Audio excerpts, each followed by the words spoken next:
Hello everyone, আমার নাম হচ্ছে Tanmoy and welcome to the tales of Tanmoy. So কিছুদিন আগে আমি আমার ফ্রেন্ডের সাথে মিলে মেঘালয়ের একটা ট্যুর প্ল্যান করি। আমি অনেক ঘোরাঘুরি করে থাকি, স্পেশালি ইন্ডিয়াতে আমার ঘোরার পারপাস অনেক যাওয়া হয়। সো আমি এবার চিন্তা করি মেঘালয়ের ট্যুর প্ল্যানটা আপনাদের সাথে শেয়ার করবো।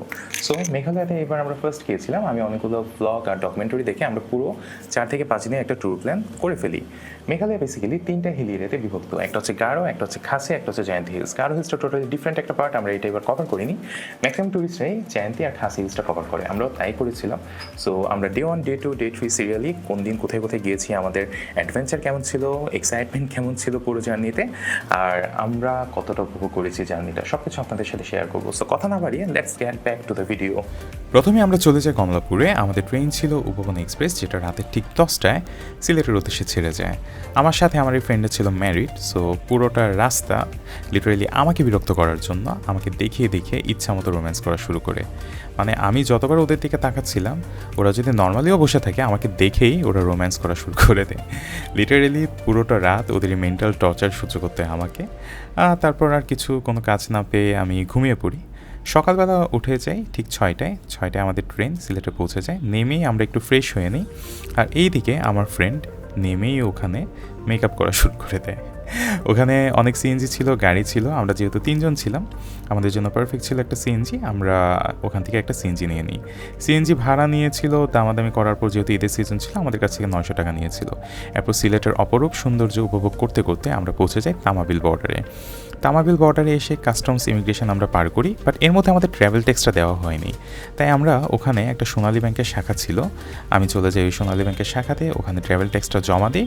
তারপর সব কিছু ডকুমেন্টস নিয়ে আমরা বাংলাদেশের কাস্টমস ইমিগ্রেশন শেষ করে ইন্ডিয়ান পার্টে চলে যাই, ওখানেও কাস্টমস ইমিগ্রেশন শেষ করি। আমি অনেকগুলো ব্লগে দেখেছিলাম ডাউকি বাজারে স্টেট ব্যাংকের এই বুথের পাশে একটা দিদির দোকান আছে, যার কাছে সবাই বাংলা টাকা এক্সচেঞ্জ করতে আসে। সো আমিও এই উদ্দেশ্যে এসেছিলাম। এটা ছিল আমার গাড়ির সামনে যাকে দেখতে পাচ্ছেন, এই দাদা হচ্ছে আমাদের ড্রাইভার। ওনার সাথে অনেক কথা হয়, অনেক কোঅপারেটিভ ছিল। দাদার পুরো ডিটেলস আমি দিয়ে দিব। আর এখানে এসে কী হয়েছিল আমি আপনাকে জানাচ্ছি। মানি এক্সচেঞ্জের ক্ষেত্রে আপনারা বাংলা টাকা দিয়েও এক্সচেঞ্জ করতে পারবেন, বাট আমরা আজকে দেখলাম যে বাংলা টাকার রেটটা খুবই কম পাচ্ছি। বাংলা টাকায় 100 টাকায় হচ্ছে ইন্ডিয়ান অনলি 66 রুপি করে দিচ্ছে, যেটা খুবই কম, 66 রুপি। তারপর আমরা বুথে গিয়েছি। আনফর্চুনেটলি আজকে বুথ অফ ছিল, আমরা ভিসা কার্ড দিয়ে টাকা তুলতে পারিনি। বাট বুথ থেকে আমার যতটুকু ধারণা আপনারা একটা ভালো রেট পাবেন, 68+ পেতে পারেন।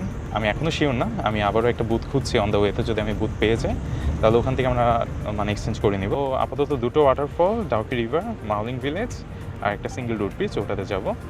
আর এখন আমাদের সাথে আছেন সুকমন দাদা। দাদা, তোমার পুরো নামটা? সুকমন কেলাংরয় পাত্র। আচ্ছা, দাদার সাথে আজকে আমরা পুরো ট্যুরটা দিচ্ছি। দাদার চেহারাটা চিনে রাখো, আমি গাড়ির ডিটেলসটাও দিয়ে দিব। সো পরবর্তীতে কেউ বুক করতে চাইলে আমি নাম্বারটাও দিয়ে দিব, ফুল ডিটেলসটা আমার ব্লগে থাকবে। সো আপনারা দেখতে পাচ্ছেন আমার পেছনে আছে এখন হচ্ছে ডাউকি রিভার। এই ভিডিওতে দূরে আপনারা যে জায়গাটা দেখতে পাচ্ছেন সেটা হচ্ছে সিলেটের জাফলং। আমরা বাংলাদেশ দিয়ে যখন যাই তখন হচ্ছে ওই জায়গা পর্যন্ত কিন্তু আসতে পারি। ওখানেই হচ্ছে ইন্ডিয়া আর বাংলাদেশের বর্ডার। আর ওখান থেকেই হচ্ছে এই যে ব্রিজটা স্পষ্ট দেখা যায়, এটা আমাদের একটা অ্যাট্রাকশন থাকে যখন আমরা বাংলাদেশ থেকে দেখি। এখন যেহেতু আমরা মেঘালয়ে চলে এসেছি, এই ব্রিজ পার হয়ে কিন্তু আমরা বাকি লোকেশনগুলোর দিকে যাব। সো চলুন আপনাদেরকে দেখিয়ে দিচ্ছি।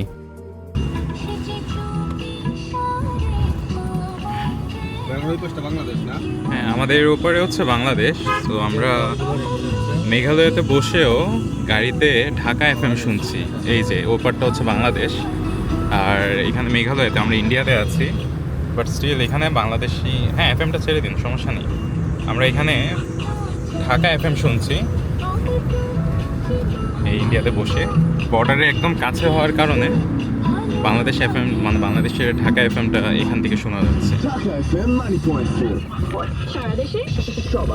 আমাদের বাকেট লিস্টে ফার্স্ট প্ল্যান ছিল আমরা ডাউকি রিভারে বোটিং করব, বাট অতিরিক্ত গরমের কারণে প্ল্যানটা চেঞ্জ করি আর ফার্স্টে চলে যাই আমরা উমক্রেম ফলসে। আমরা এখন যাচ্ছি উমক্রেম ফলসে। যদিও এখন বর্ষার সিজন পুরোপুরি আমরা পাইনি, বাট তারপরেও ঝর্ণাটাতে দারুণ পানি আছে। ওয়াটারফল দেখলেই আমার কিন্তু মাথা একদমই ঠিক থাকে না, তাই কাছে এসে কোনো কিছু চিন্তা না করে ক্যামেরা নিয়েই নেমে যাই। আর আস্তে আস্তে করে সাইড দিয়ে আমি যতটা পারি ওয়াটারফলের কাছে যেতে থাকি। একটু রিস্কি ছিল, বাট আমি সাইড দিয়ে কোনো রকমের ফ্রেন্ডের হেল্প নিয়ে কাছে চলে যাই। দেখতে পাচ্ছেন উমক্রেম ফলস, লিটারেলি আমি ধরতে পারছি উমক্রেম ফলসটা। আমার প্যান্ট অলরেডি ভিজে যাচ্ছে। আর এইখানে পাথরটা, এতক্ষণ পাথর ছিল পুরোপুরি শুকনা, বাট এখানে পাথর প্রচুর স্যাঁতসেঁতে, প্রচুর শ্যাওলা। তো আমি সাজেস্ট করবো না এখানে সবাইকে আসার জন্য। যারা কেয়ারফুলি আসতে পারবেন তারাই শুধু আসবে। আমি একটু কাছে যাওয়ার চেষ্টা করছি, তারপর আমি ক্যামেরাতে আপনাদেরকে একদম ঝর্ণার অনুভূতিটা দেখাবো।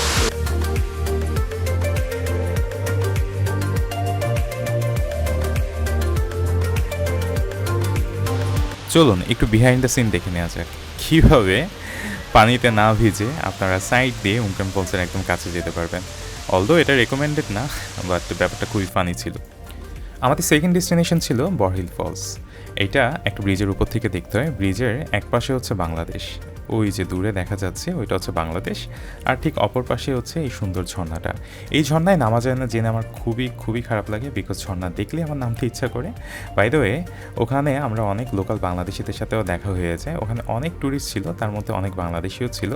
ওদের সাথে আমরা দেখা করি, টুকটাক কথাবার্তা হয়, অন্যান্য ট্যুরিস্টদের সাথেও কথাবার্তা হয়। তারপর আমরা চলে যাই নেক্সট ডেস্টিনেশনে। পুরো মেঘালয়ের ট্যুরে আমার কাছে যে ব্যাপারটা সবচেয়ে অদ্ভুত লেগেছে সেটা হচ্ছে এখানকার লোকালদের তৈরি রুট ব্রিজগুলো। লিটারালি জীবন্ত গাছের শিকড় দিয়ে তৈরি কিছু ব্রিজ আছে। প্রথম যে ব্রিজটাতে যাচ্ছি, এখানে যেতে হলে আপনাদের ম্যাক্সিমাম 10 থেকে 15 মিনিটে একটা ট্রেকিং করতে হবে। খুবই সহজে চলে যেতে পারবেন, এটাই সবচেয়ে লোয়েস্ট ট্রেকিং টাইম এখানকার। পুরো রাস্তাটা খুবই নিট অ্যান্ড ক্লিন, জায়গায় জায়গায় ইকো ফ্রেন্ডলি বাঁশের তৈরি ডাস্টবিন আছে। এখানকার লোকালরাও খুবই ওয়েল মেনটেন করে জায়গাগুলো। লোকালদের তৈরি আপনারা কিছু ভ্রাম্যমান দোকানও পেয়ে যাবেন এখানে, যেখানে আপনারা ফ্রুটস, জলের বোতল, কোক, বিস্কিট, লোকাল যে ফ্রুটস আছে এখানে অনেক কিছু পেয়ে যাবেন। সো চাইলে একটু দাঁড়িয়ে হালকা পাতলা খেয়ে আবার একটু সামনের দিকে এগিয়ে যেতে পারেন আপনারা। অল্প একটু হাঁটলেই কিন্তু আপনারা চলে আসবেন আপনাদের গন্তব্যস্থান। হ্যালো, আমরা এখন আছি মেঘালয়ের রিওয়াই সিঙ্গেল রুট ব্রিজের এখানে। আপনারা দেখতে পাচ্ছেন লিটারেলি পুরো ব্রিজটা শুধুমাত্র গাছের লতা পাতা শেকড় দিয়ে কনস্ট্রাক্ট করা হয়েছে। এখানে কোনো আর্টিফিশিয়াল জিনিস নেই, ট্রাস্ট মি, পুরোপুরি 100% ন্যাচারাল। আর হচ্ছে ইট পাথরের ব্রিজ যেমন যত দিন যায় তত এটা দুর্বল হয়ে পড়ে, বাট এই ব্রিজটা কিন্তু যত দিন যাচ্ছে তত আরও শক্তপোক্ত হচ্ছে, বিকজ গাছের বয়স বাড়ছে, গাছ বড় হচ্ছে, ডালপালাগুলো আরও মোটা আর আরও মজবুত হচ্ছে। Isn't it amazing?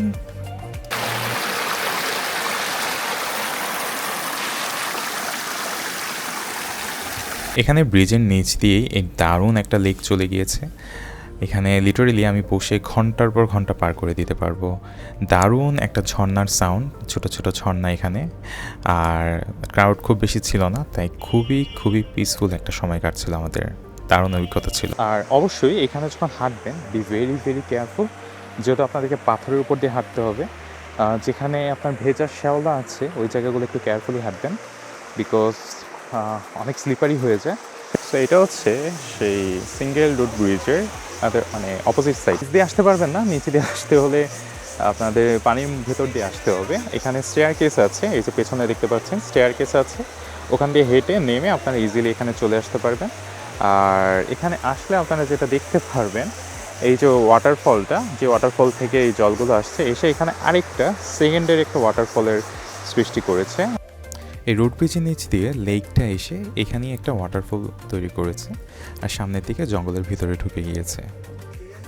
By the way, এই পাহাড়ি রাস্তাগুলো দিয়ে নামাটা যতটা ইজি মনে হয়, উঠে আসা কিন্তু ঠিক ততটাই ডিফিকাল্ট। আমাদের ট্রেকিং চ্যাম্পিয়ন দ্য তুলি ফাইনালি হিয়ার।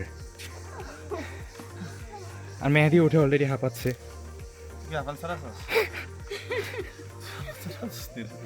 উঠে আসার সময় লোকালদের যে সবগুলো ছিল ওগুলোতে একটু ঢু মারলাম, কী কী আছে ওখানে দেখলাম।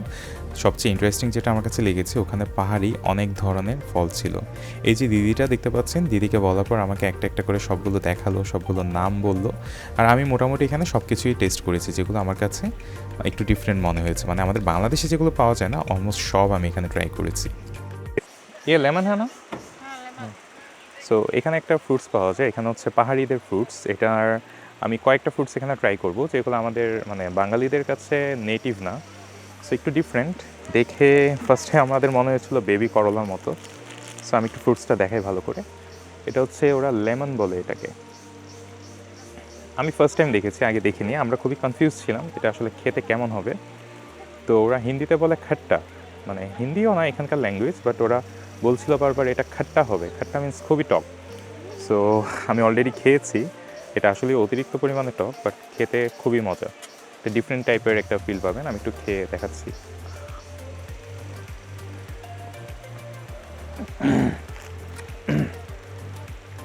মারাত্মক টক এটা, ওর সাথে লবণ আর মরিচ দিয়ে দেয়, বাট খেতে খুবই মজা। যারা ডিফারেন্ট কিছু ট্রাই করবেন এটা ট্রাই করতে পারেন। খুব বেশি পরিমাণে নেবেন না, 1-2 করে নেবেন, ওরা পিস হিসেবেও সেল করে, খেয়ে অনেক মজা পাবেন। আর এটার পরে ওরা ব্ল্যাকবেরি বলছে, এটা ওদের এই লোকালি এই জঙ্গলের মধ্যেই মোস্ট প্রবলি হয়, পাহাড়ি এলাকাতেই হয়। ওইটা আমি খেয়ে জানাচ্ছি কেমন। নেক্সটে যে ফ্রুটটা খাবো এটা ওখানকার বলছে ব্ল্যাকবেরি, আসলে এটা ব্ল্যাকবেরি কিনা আই এম নট শিওর। লোকালটা বলছে এটা ব্ল্যাকবেরি। এটাও হালকা টক, খুব বেশি টক না, আপনারা এভাবেও খেতে পারেন, বাট ওরা আমাকে লবণ দিয়ে দিয়েছে। এই হচ্ছে দেখুন, ফুল ব্ল্যাকও আছে, আবার একটু হালকা লাল রঙেরও কয়েকটা আছে। আমি একটু ভালো করে দেখাচ্ছি। এই হচ্ছে প্যাকেট, একটা 20 টাকার প্যাকেট হয়, আমাকে 10 টাকার আমি কিছুটা দিতে বলেছে, আমাকে দিয়েছে। এটা টেস্ট করে দেখাচ্ছি। এটা আমার অন দ্য ফেভারিট, খুবই মজা খেতে এটা।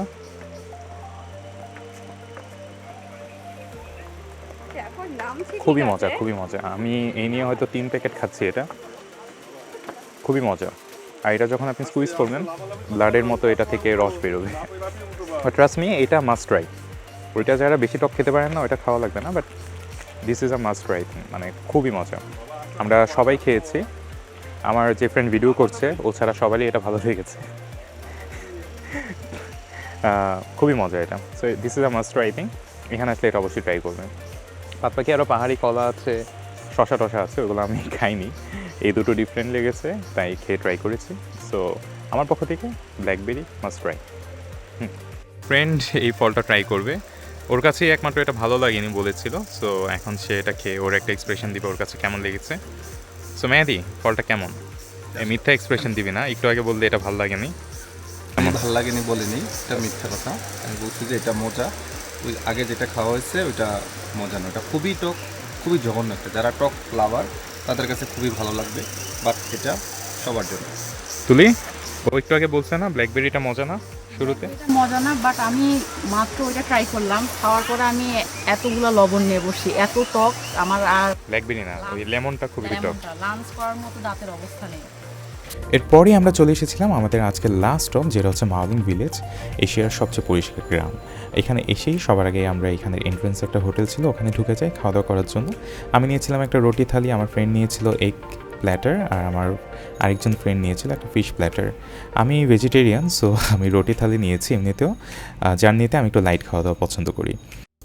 এটা হচ্ছে মালিং ভিলেজের এন্ট্রি পয়েন্ট, এখান থেকে আমরা আমাদের হাঁটার রাস্তা শুরু করে দিই।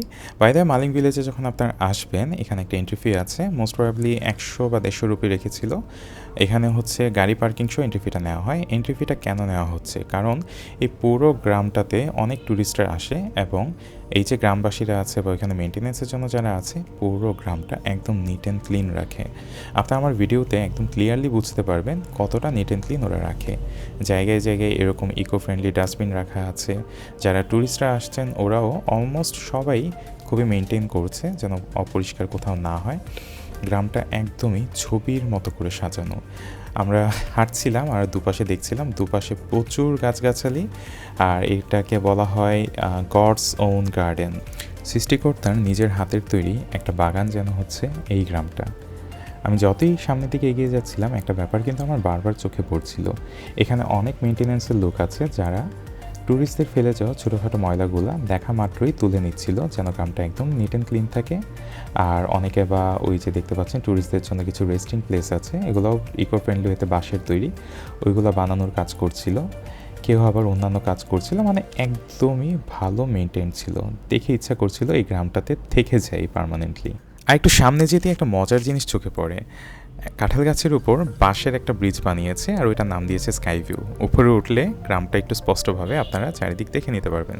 এন্ট্রি ফি মাত্র 30 টাকা। মেঘালয়তে মোর দেন 80% পপুলেশন হচ্ছে ক্রিশ্চান কমিউনিটির। আমি এখন যে জায়গাটায় আছি এটাকে বলা হয় church of the Epiphany. I don't know যে এই চার্চটা অ্যাক্টিভ কিনা, আমি যখন গিয়েছিলাম তখন এটা বন্ধ ছিল। আর এটা ছিল মাওলিং ভিলেজের একমাত্র চার্চ আমার দেখা মতে। চার্চের চারপাশটা ছিল খুবই নিট অ্যান্ড ক্লিন, চারপাশে অসংখ্য গাছপালা লাগানো ছিল। এখানে কিন্তু আমার একটা ফেভারিট ইনডোর প্লান্ট আছে, এই যে দেখতে পাচ্ছেন, এটার নাম হচ্ছে মনস্টেরা। সো খুবই সুন্দর করে সাজানো, নতুন কিছু বলবো না আর এখানে। আমি পুরো রাস্তাটা যখন ব্লগ করছিলাম একটা কথাই বারবার আমার মাথায় আসছিল, কিভাবে ওরা এত ওয়েল মেনটেন করে। বলতে না বলতে আমার ফ্রেন্ড আইসক্রিম খাচ্ছিল, আইসক্রিমের কাঠিটা নিচে পড়ে যায়, তো সাথে সাথে আমি ওকে বলি এটা তুলে নেওয়ার জন্য। এখানে কোনোভাবেই আমরা কোনো ময়লা আবর্জনা ফেলবো না, বিকজ এমন কোনো কিছু আমরা করবো না যেন বাংলাদেশের নাম ওখানে খারাপ হয়। আপনারা যে যেখান থেকেই যান না কেন, আপনি আপনার দেশকে রিপ্রেজেন্ট করছেন, এমন কিছু অবশ্যই করবে না যেন ওদের কাছে আপনাদের দেশকে ছোট হতে হয়। তো আমার ফ্রেন্ডও তাড়াতাড়ি করে এই যে ময়লাটা ফেলেছিল এটা তুলে নিল, তুলে আমরা সামনের দিকে এগিয়ে যাই। এখানে আরেকটা মজার ব্যাপার হচ্ছে, পুরো গ্রাম জুড়ে আপনারা অসংখ্য হোমস্টে পাবেন, লিটারেলি অনেকগুলো হোমস্টে। প্রতিটা হোমস্টে ডিফারেন্ট, কোনোটা ডুপ্লেক্স আকারেও আছে। এরপর মানে আমি জাস্ট ভাবছিলাম যে রাতের বেলা এই যে হোমস্টেগুলো আছে এগুলোর ভিউটা কেমন হবে। লিটারেলি রাতের বেলা যখন সব অন্ধকার হয়ে যাবে এখানে দারুণ একটা ভিউ পাওয়া যাবে। আর আমার কফি শপ খুবই পছন্দ। এই গ্রামের ভিতরে যখন যাই একটা জিনিস খুবই ভালো লেগেছে, কিছুক্ষণ পর পরই এই যে দারুণ দেখতে পাচ্ছেন ইকো ফ্রেন্ডলি ওয়েতে বানানো কিন্তু কফি শপগুলো, এগুলো কিন্তু আমার সামনে যেগুলো দেখতে পাচ্ছেন এগুলো ছোট ছোট কফি শপ। আপনারা এখানে কফি পাবেন, টি পাবেন, হালকা পাতলা স্ন্যাক্স পাবেন, ইভেন দুপুরবেলা ছোটোখাটো প্ল্যাটারও পেয়ে যাবেন, রাইস প্ল্যাটার, এগ প্ল্যাটার অথবা রুটি থালি, এই টাইপের অনেক কিছু এখানে পাবেন। এই জিনিসটা আমার খুবই ভালো লেগেছিলো। আমি জাস্ট ভাবছিলাম যদি একদিন রাতের বেলা হোমস্টে করা যেত আর এই অন্ধকারের মধ্যে এই গ্রামের কোনো একটা কফি শপে বসে কফি খাওয়া যেত, কত দারুণ হতো ব্যাপারটা, তাই না? তারপরে চলে আসি এখানকার একটা প্লেগ্রাউন্ডে। এটা হচ্ছে একটা প্লেগ্রাউন্ড, অনেক বাচ্চারা এখানে খেলাধুলা করছিল। আমি কয়েকটা বাচ্চাকে দেখতে পাই, ওরা হয়তো বা এই গ্রামের স্থায়ী, এখানে ওরা একদম খেলাধুলা করছে। দেখুন বাচ্চাদের প্লেগ্রাউন্ড, তারপরেও কিন্তু পুরোটা নিট অ্যান্ড ক্লিন, মানে বাচ্চারাও এখানে একদম সচেতন যে এখানে একদমই ময়লা করা যাবে না। আমরা অনেক দূর হেঁটে এসেছি, এখানে এসে কিছুক্ষণ আমরা রেস্ট নিই, আর মানে সামনে আগানোর মতো এনার্জি ছিল না। এখানে কিছুক্ষণ রেস্ট নিয়ে কথাবার্তা বলি। এখানে পাশেই একটা গ্রেভিয়ার্ড ছিল, মোস্ট প্রবাবলি খ্রিশ্চান কবরস্থান। আমার ফ্রেন্ডরা রেস্ট নিচ্ছিল, আমি এই ফাঁকে একটু কবরস্থানটা ঘুরে আসি, ভিতরে যাইনি। একটা গা ছিমছিম একটা ভাব ছিল এখানে আসে, সব দিকে একদম সাইলেন্ট ছিল, আমি একা দাঁড়িয়ে শ্যুট করছিলাম। তারপর সামনে আরও অনেক কিছু দেখার ছিল, বাট আর এনার্জি ছিল না, তাই আমরা আস্তে আস্তে ব্যাক করতে থাকি। আমাদের এখন ডাউকির আশেপাশে যতগুলো টুরিস্ট স্পট ছিল সবগুলো আমাদের মোটামুটি ঘোরা শেষ। আমাদের সারাদিন আজকে অনেক হাঁটতে হয়েছে। আমি এখনো অনেক এনার্জেটিক আছি, বাট আমার ফ্রেন্ডগুলো পিছনে এক একটা মোড়ে পড়ে আছে। এই যে আরেকজন, ওর ওয়াইফও এই যে ক্যামেরা দেখে এখন লাইনে এসেছে, বাট এরা হচ্ছে একদম গাড়িতে উঠে এরা মরার মতো পড়েছিল। বাট আমি এখনও খুবই এনার্জেটিক। এখন হচ্ছে আমরা ডাউকির আশেপাশে সব টুরিস্ট স্পট দেখা শেষ, আমরা এখন যাবো চেরাপুঞ্জিতে। ওখানে গিয়ে আমরা হোটেলে উঠবো, আর এখান থেকে ডাউকি থেকে চেরাপুঞ্জি অলমোস্ট 2.5 ঘন্টার জার্নি। আর এখানে হচ্ছে আমাদের যে চেরাপুঞ্জি পর্যন্ত রাস্তাটা পুরোটাই হচ্ছে পাহাড়ি রাস্তা। আমি একটু আপনাদেরকে রাস্তাটা দেখাই, তখন আপনারা বুঝতে পারবেন। পুরো রাস্তাটা হচ্ছে উঁচু নিচু ঢাল পাহাড়ি রাস্তা, দুপাশে গাছপালা, খুবই দারুণ একটা রাস্তা, আমার অনেক পছন্দ হচ্ছে। আর স্পেশালি হচ্ছে এই মোমেন্টে রোদ একদমই নেই, চারিদিকে একটা ঠান্ডা আবহাওয়া পড়ে গিয়েছে। মোস্ট প্রবাবলি রাতে এখানে শীত পড়ে যাবে। দাদা রাতে তো এখানে শীত পড়ে, তাই? হ্যাঁ, শীত পড়ে যাবে। একদম ঠান্ডা, একদম ঠান্ডা। হ্যাঁ, একদম। শীতের কাপড় লাগবে? হ্যাঁ, আপনারা যদি বাইরে বার হয় তাহলে লাগবেই। আমার মেঘালয় ব্লগে একটা ইন্টারেস্টিং জিনিস আপনারা অবশ্যই দেখবেন। পুরো ব্লগ জুড়ে আমি রাস্তার অনেকগুলো শ্যুট নিয়েছি। কেন নিয়েছি? এগুলো কিন্তু পাহাড়ের মিডলের রাস্তা, মানে একদম দুর্গম এলাকার রাস্তা এগুলো। বাট একটা জায়গায়ও এমন কোনো রাস্তা পেইনি যেটা ভাঙ্গা ছিল। লিটারেলি এত ভালো কনস্ট্রাকশন করা হয়েছে এখানে। পুরো রাস্তাটা আমি খুবই এনজয় করেছি। আমার যতটাই ঘুম পাচ্ছিল আমি কিন্তু চোখ কান খুলে বসেছিলাম। চারিদিকের ভিউ, রাস্তা, ওভারঅল সব কিছু অনেক এনজয়েবল ছিল। দাদার সাথে আমি অনেক গল্প করি, অনেক আড্ডা দিই। আড্ডা দিতে অনেক কিছু জিজ্ঞেস করি, দাদা কোথাকার, এখানে কিভাবে এসেছে, কিভাবে থাকে।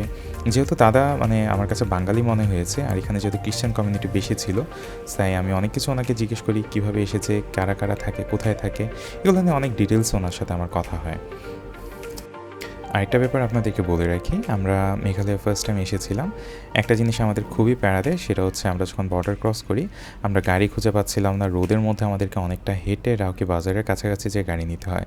সো আপনাদের কাছে যদি কোনো গাড়ির নাম্বার থাকে, যেমন আমি দাদার নাম্বারটা দিয়ে দিচ্ছি, আপনারা বর্ডার ক্রস করলেই কিন্তু ওনার সাথে আগে থেকে কন্ট্যাক্ট করে রাখলে হোয়াটসঅ্যাপে উনি আপনার জন্য সেখানে গাড়ি নিয়ে ওয়েট করবে। আচ্ছা ঠিক আছে, সো আমাদের এখনকার ব্লগটা এতটুকুই। নেক্সট আপনাদের সাথে দেখা হবে চেরাপুঞ্জি গিয়ে। আমি হোটেলে উঠে হোটেলের ব্যাপারে বিস্তারিত জানাবো। হোটেল এখন আমরা বুকিং করিনি, যাওয়ার পরে হোটেলটা ঠিক করব। আবার একটু রাস্তাটা দেখিয়ে দিচ্ছি, খুবই দারুণ একটা রাস্তা। দাদা বললো আরও 10 কিলোমিটার পর্যন্ত এই পাহাড়ি রাস্তা আমরা পাবো। এই রাস্তাটা নতুন হয়েছে, একদম পুরোটা নিট অ্যান্ড ক্লিন এবং স্মুথ একটা রাস্তা, এবং খুবই হাই স্পিডে, পাহাড়ি রাস্তা হওয়ার পরেও আমরা খুবই হাই স্পিডে এখানে যেতে পারছি। বাকিটা আমরা চেরাপুঞ্জিকে আপনাদেরকে দেখাবো।